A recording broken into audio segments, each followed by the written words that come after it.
Surya est la demeure du dieu Shiva, tenant un trident dans sa main droite. Shiva représente la volonté divine et le dessein de Brahman, celui dont rien ne peut être dit. L'Inde est la demeure de Brahma, le principe de l'intelligence. C'est le territoire où l'homme en état d'exil s'efforce avec intelligence de remonter vers sa source originelle. Le long du Gange, à 5 heures de voiture de Delhi, la cité Haridwar est le portail des dieux. Le long des berges, on rencontre toutes sortes de pèlerins, de mendiants, des ascètes shivaïstes, des sages, des pèlerins.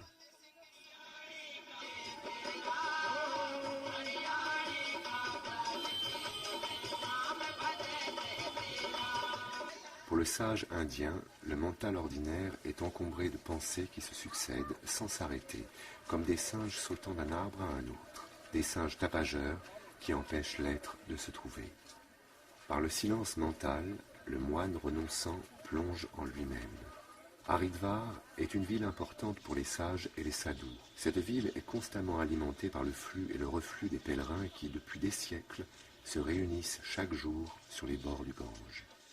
En Inde, le renonçant, comme le font encore les moines zen du Japon ou les bouddhistes de Sri Lanka, doit mendier sa nourriture. Certains mendiants sont habillés en renonçant dans le seul but de pouvoir subvenir sans effort à leurs besoins quotidiens. Ceux-là n'ont du renonçant que le nom et l'habit. Il faut donc discerner les deux, ce qui ne saute pas toujours aux yeux.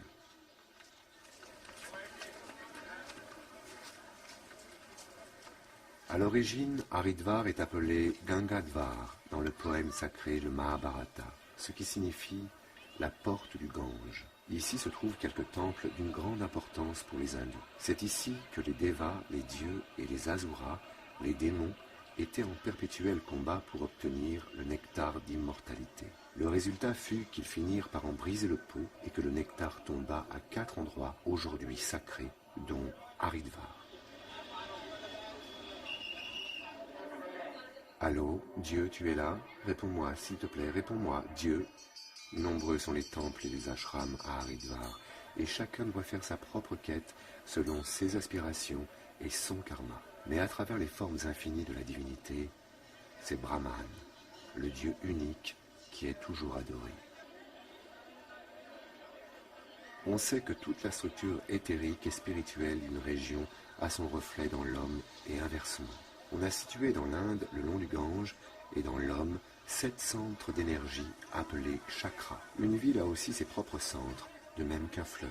Haridwar est donc identifié au centre de la gorge où réside le dieu Brahma, le 3e principe de la trinité hindoue. Haridwar correspond pour le yogi au retrait des sens, l'intériorisation, appelée en sanskrit pratyahara. Gaumukh, la source du Gange, est associée au sommet du crâne et reliée à Shiva, le 1er principe. C'est dhyana, la méditation sans pensée. À Bénarès, la cité du cœur, le futur sage possède la vision et l'aspiration, mais il est considéré comme un pèlerin en perpétuelle recherche de lui-même. Il écoute les sages, les conseils des pandits, cherchant le précepteur spirituel qui sera le sien et fréquentera les ashrams. C'est à Haridwar que symboliquement le pèlerin s'arrête, se repose, cesse d'errer. Désormais il se prépare à l'ascension qui le mènera jusqu'au Brahman suprême. Sa remontée le long du Gange jusqu'à Gaumukh, la source suprême, se fera à pied. Ce n'est que le miroir vers la lente remontée vers le soi. En associant Haridwar avec le centre de la gorge, effectivement, c'est à partir de cette gorge que le Gange inonde l'Inde et la fertilise, de la même manière que le centre du larynx et sa glande thyroïde ont une influence prédominante sur la santé du corps et l'apparence corporelle. L'eau sanctifiée qui se trouve ici possède, dit-on, de rares pouvoirs. On en emporte dans toutes les régions d'Inde et on l'utilise seulement lors d'occasions exceptionnelles. Tous les ans, vers le 20 juillet, c'est la fête de Shiva où les pèlerins affluent, dont beaucoup à pied. Haridwar attire aussi bien les adeptes de Shiva que ceux de Vishnu. Cette porte qui mène au haut lieu doit pouvoir satisfaire les deux tendances. Dans un texte sacré des Upanishads, on lit « Le sage est sans signe visible, sans but visible, tel l'insensé, l'enfant. Il est le poète, mais il doit, comme un muet, montrer le soi aux hommes par sa seule vision du soi. Certains pèlerins se sont installés sous les arbres, dans des petites cabanes faites de vieilles toiles, de chiffons, de branchages, de tôles, bref, de tout ce qu'on peut trouver dans un terrain vague. Mais pour un véritable renonçant, il est interdit de dormir durant la journée, même pendant les fortes chaleurs. Toute l'énergie du pratiquant doit être concentrée dans sa pratique spirituelle. Il n'y a pas de temps à perdre. Le renonçant doit mendier sa nourriture. Il boit l'eau du Gange pour se rafraîchir, à l'instar des animaux, des singes, des vaches sacrées.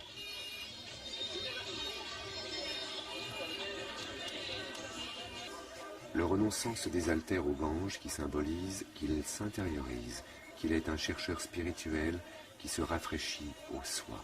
Et dans sa quête de Dieu, c'est Dieu lui-même qui lui donnera son divin nectar au fur et à mesure que sa soif s'agrandit. Cet adepte de Shiva porte un trident sur le front et va le dessiner sur son bras.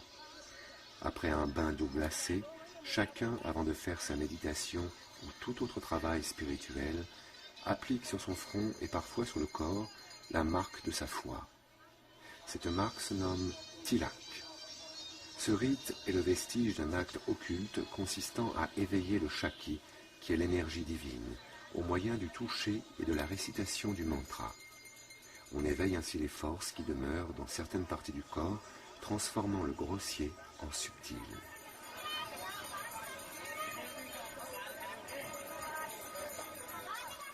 Après une halte à Haridwar, le renonçant, ayant pour seul bagage une couverture et une gamelle en fer pour recueillir sa nourriture mendiée, un bâton, part pour les hautes montagnes de l'Himalaya. Dans la vie publique indienne, lorsqu'un chef de famille a accompli son devoir de père et de mari, qu'il a élevé ses enfants, qui se sont à leur tour mariés, certains d'entre eux, vers l'âge de 50 à 60 ans, abandonnent toute leur richesse, leurs biens, leurs femmes, leurs enfants élevés, renoncent à toute possession et prennent la route sans rien sur eux. Ils ne doivent pas rester plus de 3 jours au même endroit. Ils vont de lieu de pèlerinage en lieu de pèlerinage. D'autres s'établissent ermites dans des grottes éloignées de la civilisation, dans des huttes dans la forêt, ou alors dans de petits ermitages bâtis à flanc de falaise au bord du Gange. Beaucoup d'entre eux sont de simples mendiants, mais quelques-uns vivent une forte spiritualité. Ce sont ces êtres hors du commun qui nous intéressent et nous fascinent.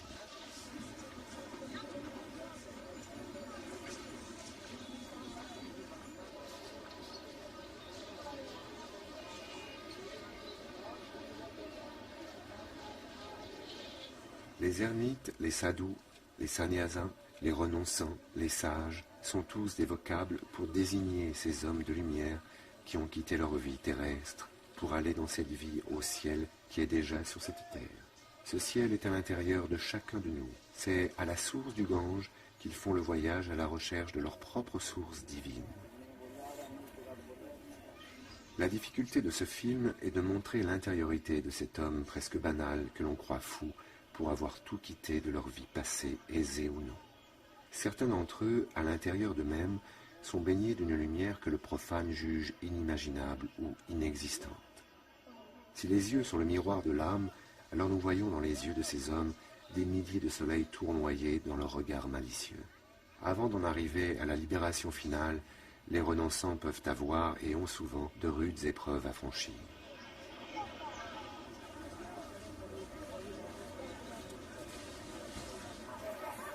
Les grands sages d'hier et d'aujourd'hui sont unanimes à déclarer que la rivière Ganga est exceptionnelle.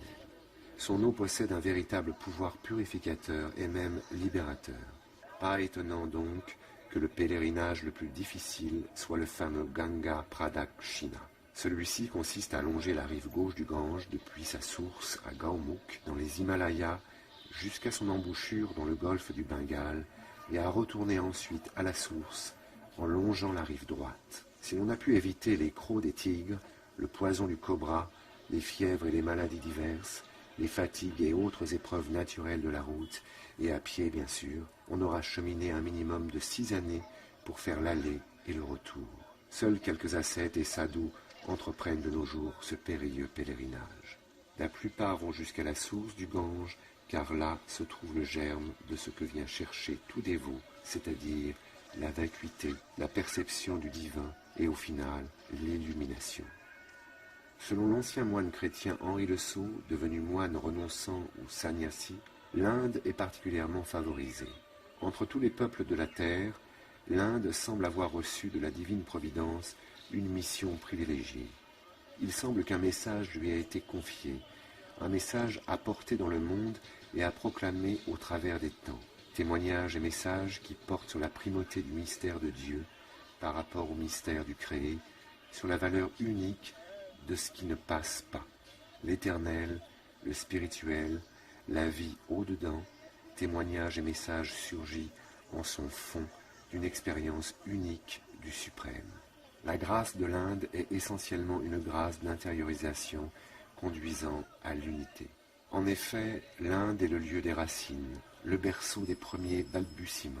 Selon l'indianiste Alain Daniello, l'Inde désigne le musée de l'histoire du monde, de la plus fondamentale des religions, antérieure à l'hindouisme védique, à la religion grecque, au zoroastrisme, à Abraham. Cette religion antique apparaît comme l'aboutissement des efforts de l'homme pour comprendre la nature de la création, s'intégrer dans l'œuvre du Créateur, coopérer avec lui.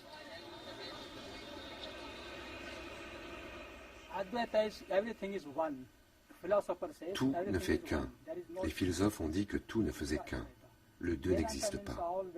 Des questions telles que qui est Dieu, qu'est-ce que l'esprit, qu'est-ce que la nature et la création, sont un moyen d'expliquer par l'esprit la réalité des choses au jour.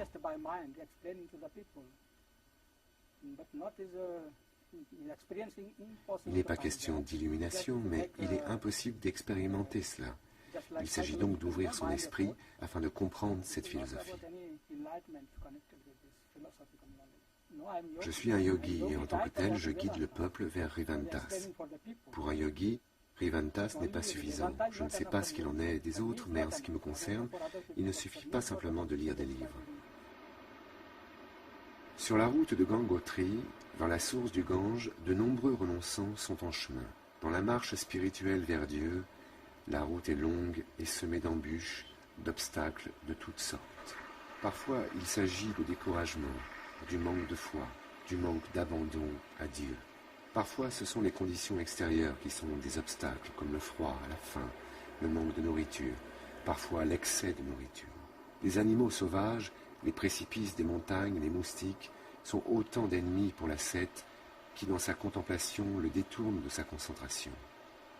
Il faut être suffisamment avancé sur la voie spirituelle pour que tous ces obstacles deviennent insignifiants. Mais paradoxalement, les obstacles et les difficultés sont un moyen de fortifier l'ascète et de le rendre plus fort, plus pur, plus vrai.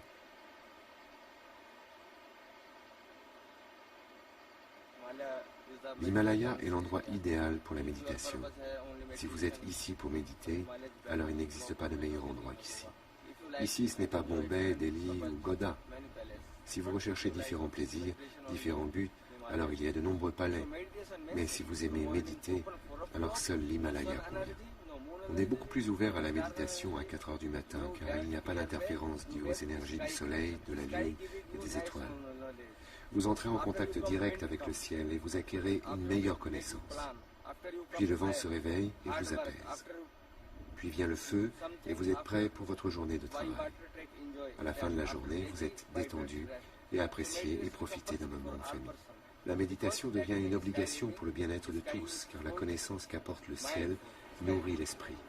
C'est relaxant. Puis, si vous oubliez quoi que ce soit, vous recherchez dans votre esprit ce que vous avez découvert en accédant au ciel. Et alors, vous vous souvenez.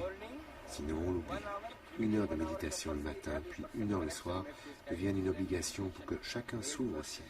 La méditation évite toute tension. Certains savent que la méditation est la solution à tout problème. La méditation est le lien vers le suprême. La méditation répare le mauvais esprit. La méditation est la plante de la paix. Pour mener à bien sa quête spirituelle, le chercheur n'a pas d'autre labeur que de se dénouer de tout ce qui n'est pas l'essentiel, la réalité suprême. Au départ, le pèlerin se détache du monde et de ce qui nourrit ses sens extérieurs. Or, le monde est en lui.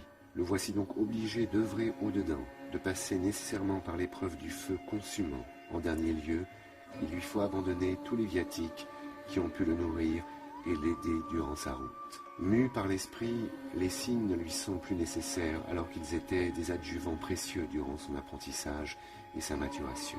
Le passage du psychique à l'esprit, de l'âme à sa fine pointe, l'esprit comporte un changement de niveau, une totale épuration du mental, de l'affectivité, le rejet des pensées et même des sens intérieurs. C'est alors que peut s'effectuer l'entrée dans l'abyssal silence dont rien ne peut être décrit ni même murmuré. À cet instant, l'esprit lui-même est dépassé après le corps. La cité de Rishikesh est la seconde étape importante pour les pèlerins. Près du Gange, la jungle est toute proche et il n'était pas sans risque de s'y promener. Il y a 50 ans, les ascètes avaient fort à faire avec les léopards et autres animaux sauvages. Aujourd'hui, l'éléphant, l'ours, le tigre se sont enfouis au plus profond des forêts, mais certains renonçants ont parfois des surprises. Le sannyasa, ou le renoncement, signifie l'engagement dans une voie spirituelle. Un tel état comporte non seulement une mort civile, car le moine perd son nom, mais une mort psychique. Il devient pneumatique, vivant de l'esprit, déjà ressuscité d'entre les morts. Au sein d'une telle expérience, l'homme discerne ce qu'il vit dans sa vie mentale, affective, corporelle. Il fait la différence entre ce qui est passager, éphémère, par le fameux neti-neti. Non, ce n'est pas la réalité. La réalité étant ce qui dure, ce qui est permanent, éternel, le soi. En réalité, en découvrant la réalité ultime, rien ne saurait être dit. Soudain, un éclair illumine l'espace du cœur. L'œil cligne, on crie, la lumière aveugle. Dans cet exercice de respiration alternée entre la narine droite et la narine gauche, le renonçant, vêtu d'une robe orange, exécute un exercice de pranayama dont le but est de contrôler le prana, c'est-à-dire l'énergie vitale et particulièrement l'énergie activée par la respiration. La respiration est le pont entre le corps et le mental, siège des pensées. Contrôler la respiration, c'est contrôler le mental, et contrôler le mental, c'est faire le silence, c'est-à-dire arrêter les pensées. Ceci est obtenu par la méditation après le pranayama. Le long du Gange, beaucoup de renonçants et de chercheurs de catégories et de sectes différentes se livrent à la recherche spirituelle. L'homme qui enlève sa couverture est un naga. Il tient dans sa main le trident de Shiva. Les nagas, habituellement couverts de cendres, se déplacent totalement nus. Cette nudité du dehors doit emmener vers une nudité du dedans et un dépouillement total. La maîtrise des organes des sens pour ces ascètes doit être totale. La maîtrise du sexe est capitale. Tout naga doit gérer sa sexualité et accomplit tout un ensemble d'exercices yogiques visant à la maîtrise totale. Le pénis n'est pas plus considéré qu'un bout de bois mort et desséché. Le corps est simplement un vêtement, un outil dont on se sert. Le naga sait qu'il n'est pas le corps, ni les pensées, ni les émotions, ni le mental. Il est le soi.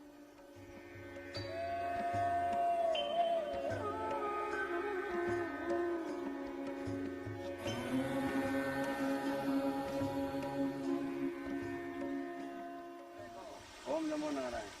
ठीक है. Om Namo Narayana. Om Namo Narayana. ठीक है.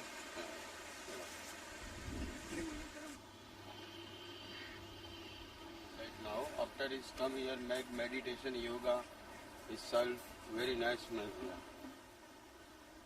Baba, nom qui désigne bon nombre de sadhus, dans sa promenade rencontre ses compagnons de route. Rishikesh, la cité des rishis, des sages, est à 25 km d'Haridwar et la deuxième porte du Gange. Selon la tradition locale, cet endroit tire son nom du fait qu'un ancien rishi, nommé Rebaya, se rendit maître de ses sens. Depuis l'aube des temps, cette région forestière est un des endroits favoris des méditants et des ascètes. Ici également, Ganga est la déesse que l'on vénère, et tout l'essentiel de la vie religieuse est concentré sur les rives du fleuve sacré. Les 460 mètres d'altitude confèrent à ces lieux une fraîcheur tout à fait propice à la méditation. Les shivaïstes de l'Inde portent le trident sur leur front. Le trident est le symbole de la matière, de l'homme qui subit le karma de l'expérience terrestre. Puis il devient l'emblème de l'homme qui s'élève vers le sommet. Le yogi shivaïste évoque toujours la rigueur et l'austérité d'un ascétisme rigoureux. Par le japa, qui est la répétition de son mantra ou du nom de Dieu, en utilisant son chapelet, le méditant se concentre et fixe son attention sur le mantra. C'est dharana, la concentration. Quand l'attention est fixée sur le mantra, le mental ne vagabonde plus et la paix de l'esprit s'installe. La prochaine étape est dhyana, la méditation sans pensée. La paix devient plus profonde. Dhyana est la 7e étape dans l'Ashtanga Yoga. L'Ashtanga désigne les 8 piliers, les 8 étapes du yoga. Le but du yoga est la libération finale par l'entrée dans le samadhi.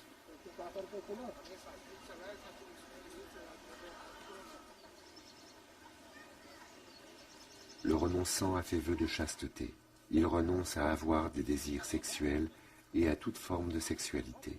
Il ne doit entretenir aucune pensée, aucune sensation, aucune émotion amoureuse et sexuelle envers le sexe opposé ou envers son propre sexe.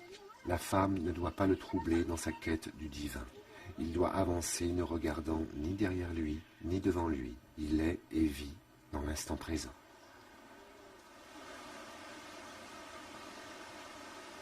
Swami Shivananda Tapasya Smriti Kutir, Sri Swami Shivananda's birth centenary year. Aujourd'hui, les yogis viennent ici pour méditer et pour faire du yoga. C'est un endroit très agréable. Ici, dans ce kutir, Sri Swami Shivananda pratiqua entre 1924 et 1934.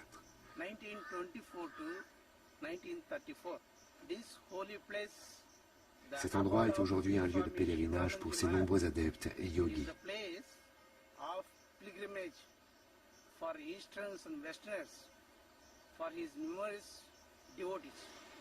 Pour conduire vers l'expérience, l'Inde propose 3 principales voies, karma, bhakti et jnana.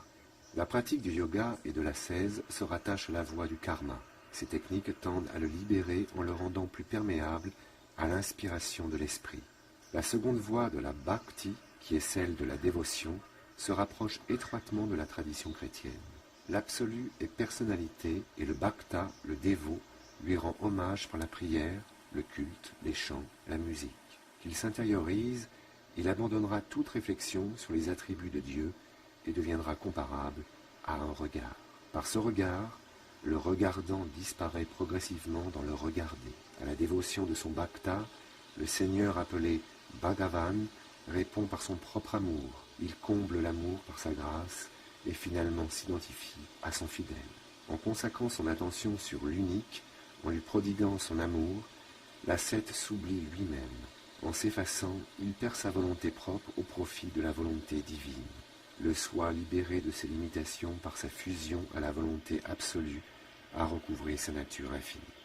Le long du Gange, Baba rend visite à un yogi qui habite dans une masure dont le toit est constitué de bâches en plastique, habitation précaire qui le protège des pluies de la mousson.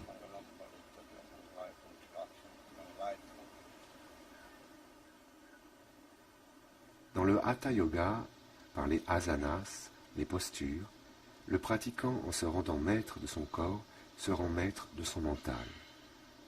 Quelques disciples ont rendu visite au maître. La rencontre du gourou, c'est la rencontre essentielle, le tournant décisif dans la vie d'un homme, qui ne se fait qu'une fois dépasser les sphères des sens et du mental. Nous sommes au plan de la non-dualité originelle. Car le gourou n'est pas seulement un homme instruit sur le plan intellectuel et versé dans les Écritures. Il doit être fixé en Brahman, en Dieu, être Brahmanishta, c'est-à-dire avoir découvert lui-même au plus profond de son cœur cette lumière intérieure, irradiante au centre même de son être, qui brille au-dedans comme au dehors et qui fait resplendir toute chose de la splendeur même de l'Atman, du soi.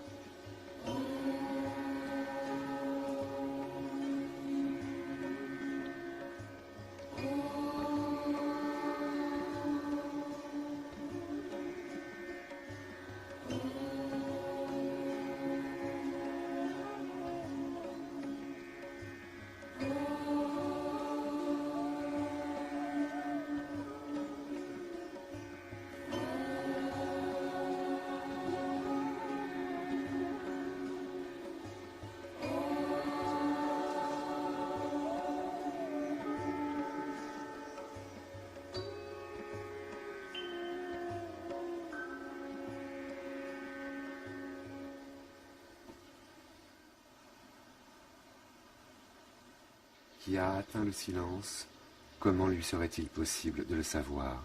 Car le savoir, c'est le dire, et tout dit rompt le silence. La lecture des Écritures sacrées n'est pas le silence, ni la méditation, ni la prière. Mais le silence est un aboutissement et très peu y parviennent. C'est pourquoi la lecture des Écritures, la méditation, la prière sont des exercices nécessaires qu'il convient de maintenir en raison de la rareté de l'illumination. Ce qui importe de rappeler, c'est que l'éveil est l'état naturel, en hindi sahaja, inné de l'homme. Alors pourquoi si peu d'hommes y parviennent? Le moine renonçant le sceau répond: ce qui empêche l'étincelle de jaillir, c'est l'encombrement de l'esprit par toutes sortes de désirs et de conceptions. Ainsi, l'apparition de la lumière ne jaillit pas à l'issue d'une acquisition, mais d'un dépouillement de tout ce qui peut faire obstacle. L'empêchement est souvent au-dedans et peut être très subtil.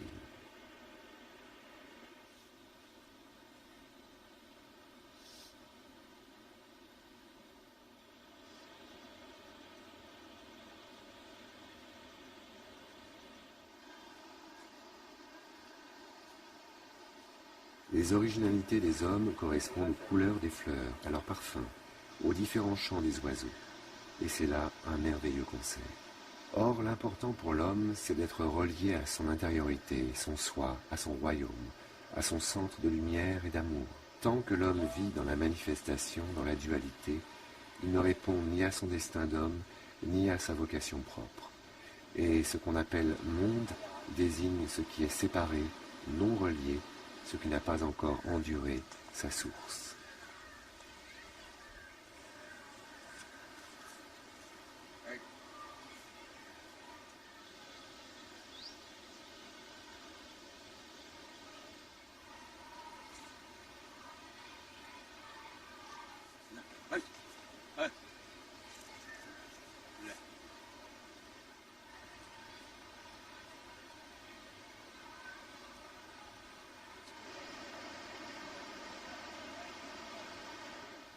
Dans l'expérience spirituelle, la troisième voie est celle de la connaissance, appelée la voie de Jnana. Elle est indépendante des signes, qu'ils soient d'ordre culturel ou conceptuel. Elle n'a pas à retenir les différentes personnifications du mystère de la puissance divine décelable à travers le monde du phénomène. Elle ne s'intéresse pas davantage aux pratiques rituelles ou ascétiques, mais directement à l'intuition libératrice. Jnana est la voie royale, sagesse et connaissance. Elle vise directement au mystère et appartient à un niveau supérieur de conscience. Cette voie récuse les signes susceptibles de provoquer divers conditionnements. L'être se concentre et se fixe. Jnana est un simple éveil, une illumination dont rien ne peut être dit, sinon Asti, c'est. Je m'appelle Swami Shyam Paranansa et je suis un Swami depuis l'âge de 23 ans. Aujourd'hui, je vis seul dans une petite maison sur les berges du Gange.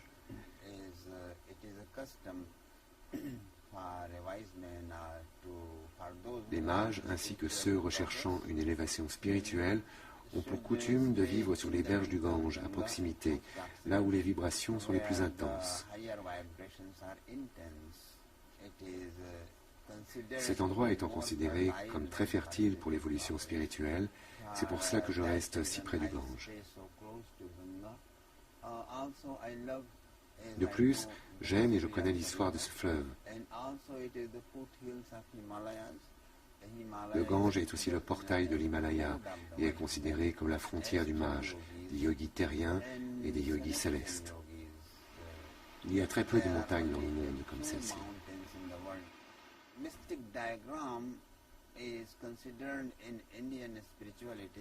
Dans la spiritualité indienne, le diagramme mystique représente le développement de la vie en un triangle, qui est utilisé dans un type de méditation particulier.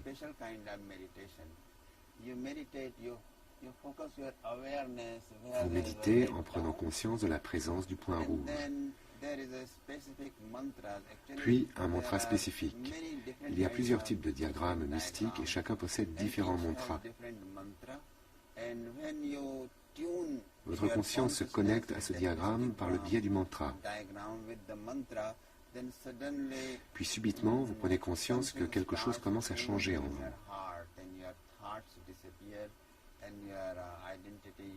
Vous, votre identité disparaissez peu à peu. Votre état intérieur reflète votre conscience. Ainsi, il y a 7 chakras et à travers la méditation, par le biais du diagramme mystique, vous influez sur chacun de ces chakras. Pour les sannyasis ou renonçants, la règle est de passer d'un ashram, centre spirituel, à un autre. Pendant un laps de temps de 3 jours, le renonçant est nourri gratuitement, après quoi il faut qu'il parte ailleurs. Les pèlerins étrangers peuvent avoir le même privilège, mais pas toujours.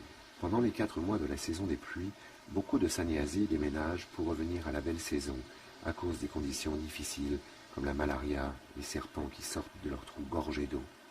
Baba rend visite à Swami Shamendra, qui vit toute l'année dans sa petite maison de pierre au bord du Gange. C'est un renonçant sédentaire.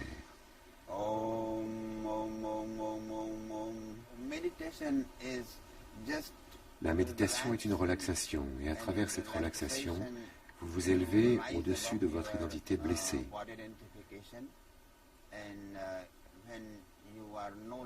Et en surpassant votre esprit, vous pénétrez dans des niveaux de plus en plus profonds de votre conscience.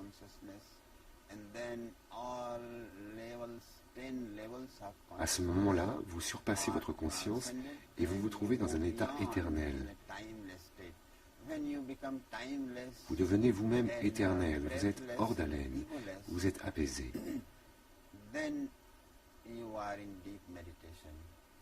Vous êtes ainsi en méditation profonde. Je ne me souviens pas de tous leurs noms, mais William Young a dit dans sa littérature psychologique que le subconscient n'est qu'un dixième de la conscience, que l'inconscient est un autre dixième de la conscience, etc.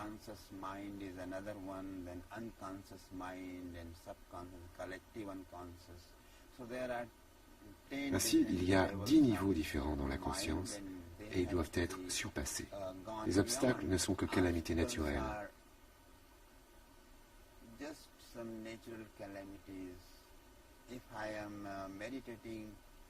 And some bug bites. Si je médite et qu'un insecte me pique, ou si en hiver un vent glacial s'abat sur moi, alors ces événements sont des obstacles.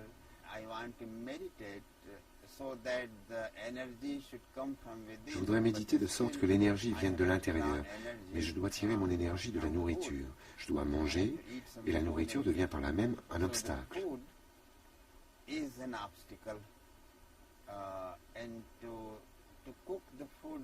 Le fait de devoir préparer ma nourriture est aussi un obstacle, car cela me fait perdre du temps, de même que les faits de manger et de digérer. Tous ces événements sont des obstacles, et donc je cherche actuellement un moyen pour tirer l'énergie qui m'est nécessaire des rayons solaires.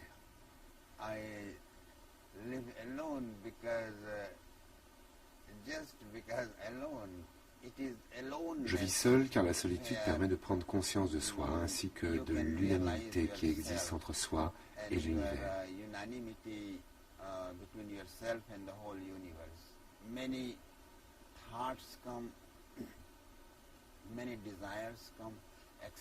Les nombreuses tâches, nombreux désirs, nombreuses attentes ainsi que les pulsions de la nature qui sont des limites à notre personnalité doivent être surpassées.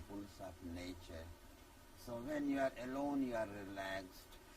As you are in your bedroom, why you relax? Because you are alone. Ainsi, seul vous êtes relaxé. Pourquoi êtes-vous détendu lorsque vous êtes dans votre chambre? Parce que vous êtes seul. De la même façon, lorsque vous vivez seul et que personne ne vous connaît, vous vous sentez aussi bien que si vous étiez dans votre chambre. Vivre sans épouse n'est pas un problème, de même que vivre avec une épouse n'en est pas un.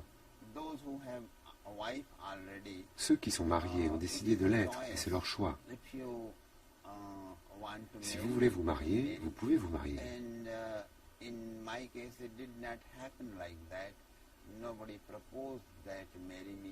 Dans mon cas, ça ne s'est pas produit. Personne ne m'a proposé et de mon côté, je n'ai pas cherché car j'étudiais.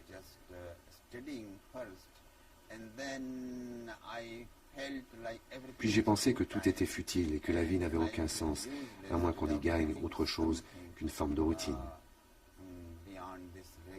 routine, it is not an obstacle if a wife has also the same impulse of search as yours. See? L'épouse n'est pas un obstacle à condition qu'elle partage la même quête que vous et que vos deux esprits ne fassent qu'un. So the wife will not be problem.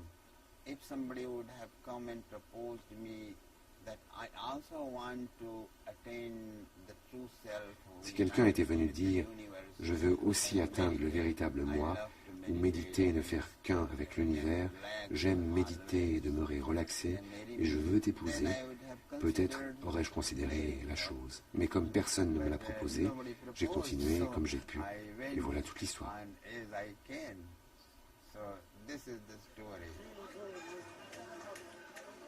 Le sannyasa, c'est le renoncement et c'est l'engagement vis-à-vis du véritable absolu, moksha, la libération ultime.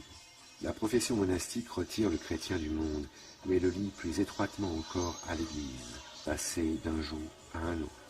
Le sannyasa transcende tous les jougs de Maya, l'illusion, tout droit comme toutes obligations, libre de tout rite et tout droit canon. Le sannyasi ou renonçant Henri Le Sceau nous dit que le sage et l'ignorant, tous deux ensemble voient le monde, mais chacun d'une rive opposée. Pour l'insensé, le monde est la mesure de tout, car il est vu à l'envers, tandis que pour le sage, le monde est vu dans son endroit divin. Le sage, par définition même, a sur les choses la vue même de Dieu, car en pénétrant en soi, il s'est dissous en Dieu, il a pénétré au royaume de Dieu. Il est devenu un seul esprit avec Dieu, comme dit saint Paul. Changeant de rive, le moine sur le pont de la libération comprend aussitôt que son état coïncide avec la non-dualité appelée Advaita. Institué comme un ordre monastique, le sannyasa désigne un état de total renoncement.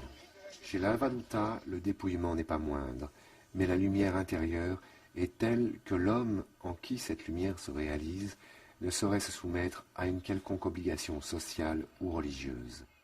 Ce dernier état est privé de tout signe extérieur se référant à son choix et l'indiquant à l'extérieur.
Shiva est le créateur de l'univers.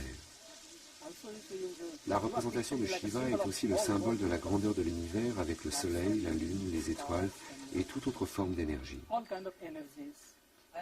Je n'ai aucune sorte de doute sur ce que je pratique et ce que je découvre. Je pratique le yoga car je suis en quête de Dieu avant toute autre chose. Et j'écoute à toutes les créations de l'univers avant de passer à autre chose. Je ne ferai rien d'autre dans ma vie avant d'avoir trouvé Dieu. Sanskar dit que les gens normaux qui ont ce qu'ils ont aujourd'hui ont fait ce qu'il fallait au karma avant. Mais les yogis naissent avec les mauvais et les bons karmas. Sanskara et vous devenez libre car vous atteignez l'ultime concentration.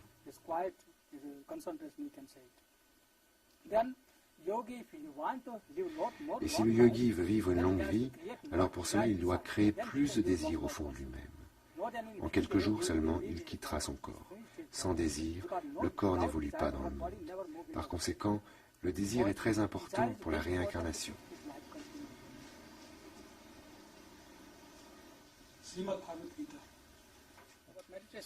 Ce livre contient beaucoup de choses très importantes concernant la méditation. Sur la constitution de l'être humain, sur la constitution de sa vie. Tout depuis la naissance jusqu'à la mort. Que faire et quand? Si dans une vie normale, alors quoi faire, que faire si l'on veut écouter et apprendre à connaître Dieu? Comment mourir lorsque proche du Gita Rishan, soit lorsque la mort approche? Par conséquent, le Gita est très important et guide sur des sujets tels que la vie, comment aimer et aimer son prochain. Lorsqu'il n'y a pas de désir, alors vous atteignez le Mukta. Mais s'il n'y a pas de désir, alors vous ne pouvez désirer comprendre.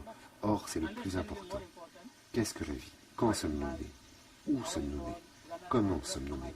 D'où venons-nous? Comment vivre? Comment mourir? Où va l'esprit après la mort? Qu'est-ce que le paradis? Qu'est-ce que l'enfer? Qui a créé le monde? Qui le détruit? Qui le préserve? Qu'est-ce que l'esprit? Où est l'esprit? Sans cette compréhension, vous ne pouvez atteindre le Mukta.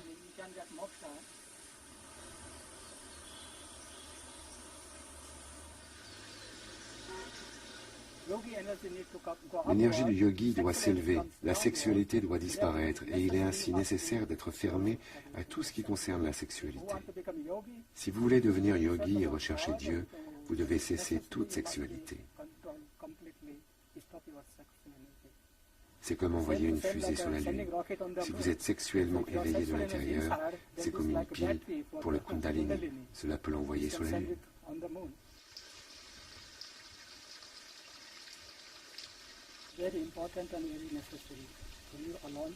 Ce qui est très nécessaire et aussi très important, c'est de vivre seul et de pratiquer le yoga. Si quelqu'un recherche Dieu, le Dieu et cette personne doivent ne devenir qu'un. Sinon, c'est impossible. Si vous êtes sensible à la vie matérielle, vous ne pouvez rien trouver. Il est indispensable d'être seul. J'ai de nombreux obstacles sur ma route, mais je les surmonte tous.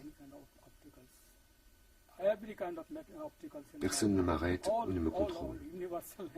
J'en ai eu de toutes sortes tout au long de ma vie. Toujours des obstacles universels dans ma vie. J'en trouve encore aujourd'hui, mais je les surmonte. Car mon unique but est Dieu.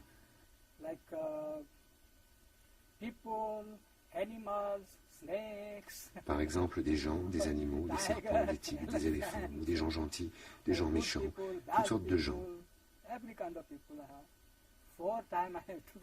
J'ai aussi trouvé à plusieurs reprises des tigres et des éléphants derrière ma maison. Ils ont essayé de m'attaquer à plusieurs reprises, mais Dieu m'a toujours porté secours.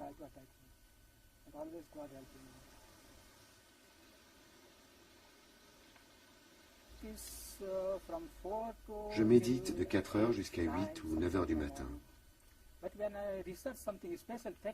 Mais lorsque je cherchais une technique spéciale, lorsque je pratiquais très durement,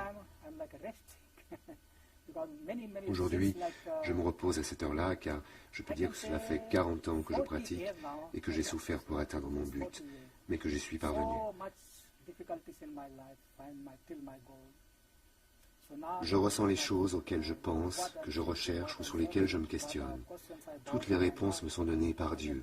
Aujourd'hui, je peux dire que je suis assez content de moi. J'ai sacrifié ma vie à la quête de Dieu et aujourd'hui, je suis heureux de l'avoir fait. Toutes les questions que je me suis posées ont trouvé des réponses. Par conséquent, je n'ai désormais aucun doute en ce qui concerne la religion, une personne normale, incarnée ou réincarnée, les yogis, les sadhus. Je n'ai aucun doute concernant qui que ce soit. Je n'ai aucun doute concernant la vie et la naissance, concernant la vie et la mort. Je n'ai aucun doute concernant le paradis et l'enfer. Je n'ai aucun doute concernant la création de l'univers. Je n'ai aucun doute concernant Dieu. Si je peux tout comprendre aujourd'hui, alors tout est parfait dans ma vie. La grotte est très importante dans la méditation car vous vous asseyez dans une grande structure où le ciment vous entoure complètement. Lorsque le yogi pratique, il y a le temps d'énergie qui s'évapore. C'est pourquoi la grotte est importante dans la conservation des énergies. L'énergie, c'est comme l'électricité. Ça quitte le corps tellement rapidement.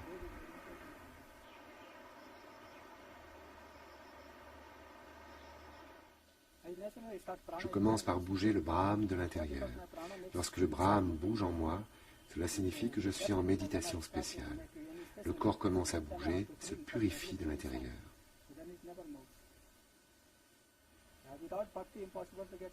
Le corps à l'extérieur ne bouge pas, tandis que le corps à l'intérieur bouge. Il est quasi impossible de trouver l'illumination si vous n'avez pas la capacité à être dévoué, comme étant fidèle à Dieu. L'émotion est pareille à celle d'un enfant qui aime sa mère ou son père, ou même à celle des parents qui aiment leurs enfants. C'est le même genre d'amour que vous avez envers Dieu. C'est comme un père qui trouve les réponses pour son fils. Dieu trouve toutes les réponses universelles qu'il veut. Comme Jésus a dit, « Je suis le Fils de Dieu ». C'est vrai, comme le yogi devient le Fils de Dieu. L'amour pour Dieu devient indispensable. Rishikesh est la ville des ashrams. Un ashram est constitué d'un groupe de disciples réunis autour d'un instructeur ou gourou. L'ashram est un centre de recherche spirituelle. Le maître est là pour faire comprendre aux disciples que les deux mondes, spirituel, celui de l'ashram, et profane, celui de sa vie quotidienne, ne sont pas deux mondes mais un seul, et que tout cela n'est que le jeu de Maya, de l'illusion. Il n'y a pas d'effort à faire, sinon cesser d'être autre que soi-même. Peu de sannyasins fument le hashish, qui est censé favoriser la méditation. La plupart de ceux qui fument sont de simples mendiants, utilisant le hashish pour se divertir, ou plonger dans d'agréables rêveries éveillées pour le plaisir, pour fuir la réalité de leur quotidien qui serait trop morne et trop banale. Le renonçant n'a pas besoin de fumer, il parvient au même état et le dépasse par la méditation. En quoi aurait-il besoin de fumer, puisque la paix, il la trouve en lui-même et d'une manière plus pleine et plus durable. Et quand il a des problèmes spirituels à résoudre, le hashish peut gêner sa concentration et dérégler son discernement. Le hashish est le plus souvent une entrave pour le chercheur spirituel qu'une aide. Il va rarement rechercher la concentration d'une manière artificielle. Les pluies de la mousson rendent les pèlerinages plus difficiles. Les glissements de terrain dans ces régions montagneuses sont choses courantes et créent un climat de pauvreté supplémentaire.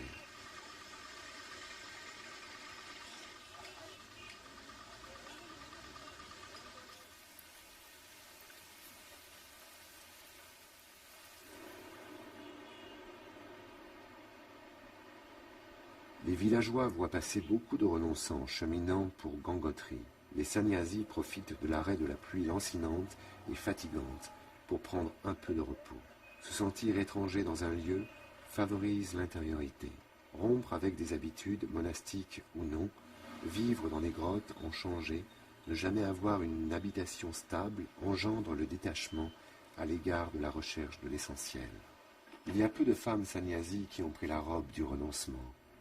Elles sont plus vulnérables aux conditions de vie au grand air. L'éducation reçue les empêche également de faire le grand saut. Le renoncement aux biens matériels, à la demeure permanente, empêche d'amasser et supprime ainsi l'avoir. Plongé dans le silencieux devient conscient par le fond des divers conditionnements qui se manifestent au niveau de l'hérédité, du langage, des habitudes, sans oublier les nœuds du cœur. L'inconditionné se découvre, mais pour les quitter, il importe d'en avoir auparavant conscience.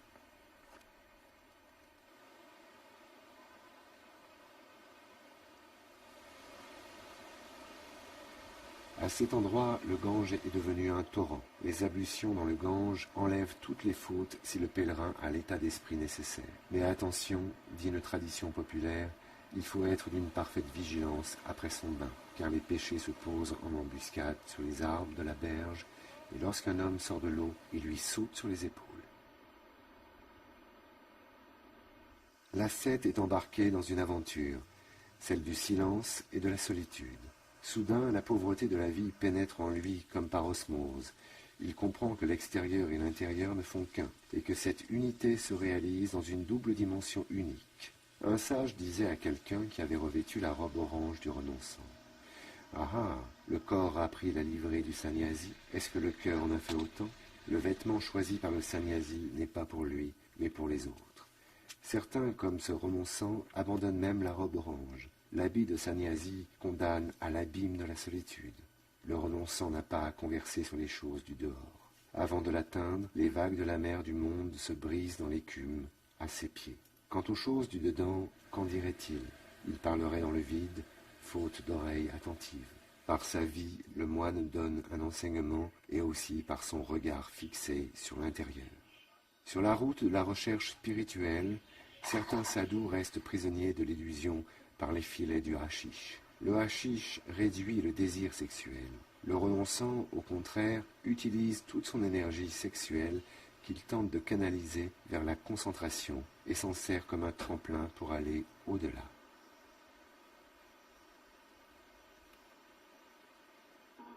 Sur la route de Gangotri, lors du pèlerinage dédié à Shiva qui se déroule à la mi-juillet, c'est l'étape nécessaire du repos. Quelques sadhus ou renonçants sont au milieu de ces pèlerins. Ces pèlerins occasionnels sont habillés en orange pour imiter la couleur de la robe des renonçants.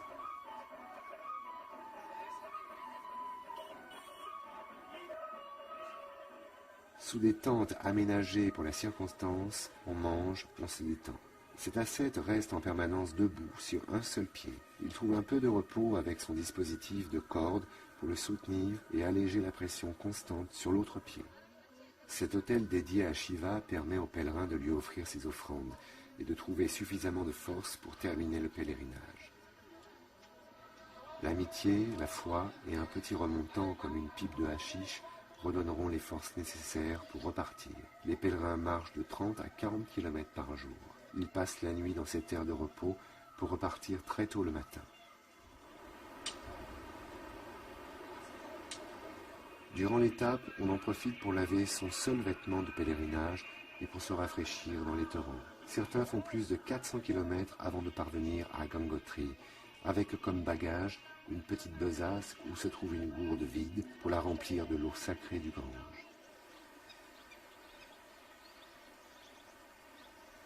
Certains sont dotés pour la marche de bonnes chaussures, d'autres marchent pieds nus. La beauté des Himalayas est une récompense à la fatigue. Le pèlerin ne peut prendre aucun véhicule motorisé ou non. Les entorses, les ampoules sont monnaie courante. On réparera les bobos à la prochaine halte. La mousson, avec l'abondance de ses pluies, rend parfois les routes impraticables et fisse sur le goudron. À certains endroits, les routes sont fermées suite à des glissements de la chaussée.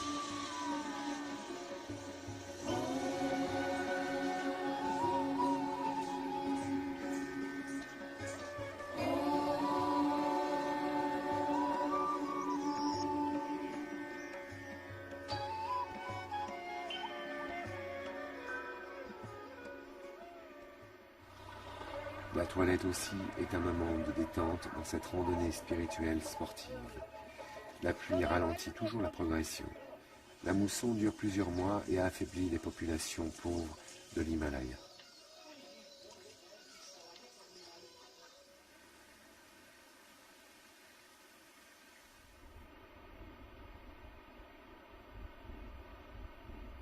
Dans ces montagnes et vallées encaissées, les pèlerins occasionnels sont des jeunes hommes ou des hommes mûrs, mais on trouve également des femmes, des familles sur des trajets plus courts. Pour eux, ce pèlerinage, c'est un peu comme améliorer leur karma, leur vie. Ils n'ont pas le but et le dessein des grands renonçants qui ont pour finalité l'illumination libératrice.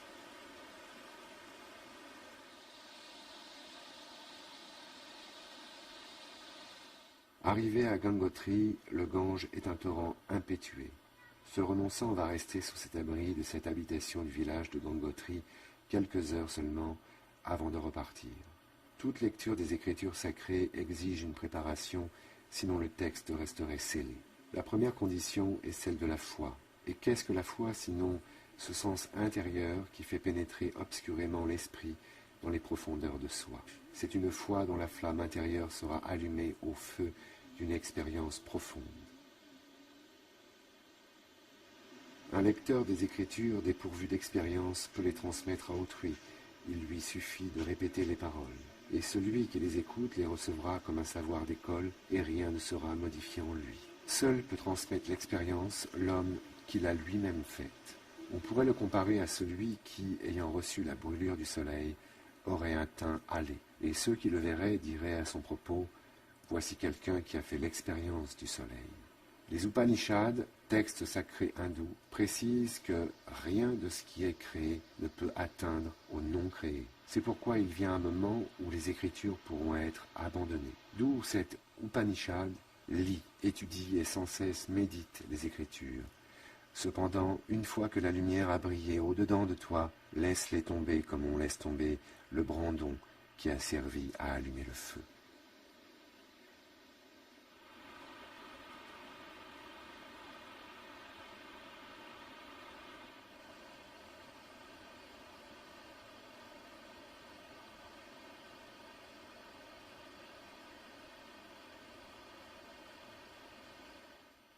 Gangotri est liée à la mère du monde, Mula Prakriti, celle qui confère la forme sans laquelle l'adorateur ne pourrait se rendre dans les lieux où se trouve la forme adorée. Tout ce qui constitue le pèlerinage est lié à la forme et aux moyens, à la méthode qui invite le pèlerin à dépasser cette forme qui est Maya, illusion, voile, et à découvrir par elle et à travers elle la réalité suprême.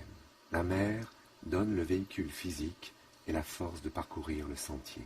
Dans la Trinité, Ganga et Gangotri se rapportent à Brahma, le créateur du monde des formes. Avec elle, le pèlerin peut trouver l'opposé de la mère, le Père. Shiva est le Père, qui conçoit et détruit.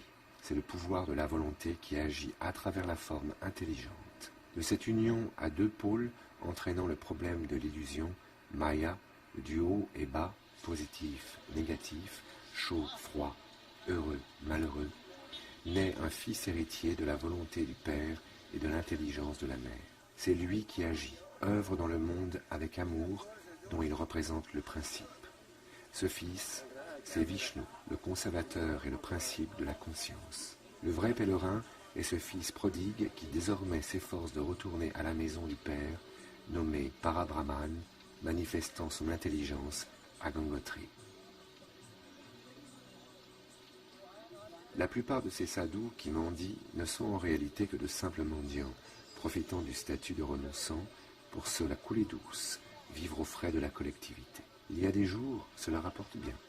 Mais là, nous sommes loin du noble but des renonçants, de leur quête. La recherche de Dieu exige de passer par des méandres, des instants de lumière et d'obscurité, de joie et de détresse, de paix et d'angoisse. L'ermite est favorisé par rapport aux autres hommes. Non distrait, il se tient à l'écoute du dedans, conscient de son destin.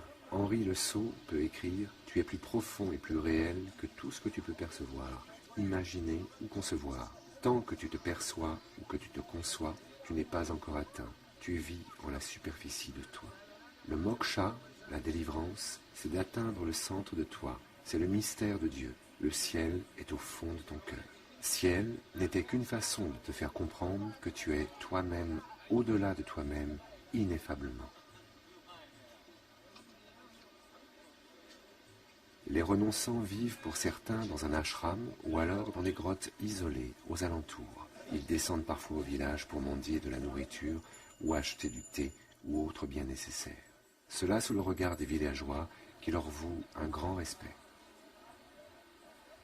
Gangotri est le lieu précis où le sage Bhagirata s'assit pour méditer 5500 ans. Tous les yogis ne sont pas des renonçants, mais on n'aperçoit guère les vrais sannyasis qui se cachent dans les nombreuses grottes de la région. La vie solitaire en grotte est une expérience difficile et périlleuse pour esprit faible qui n'a pas encore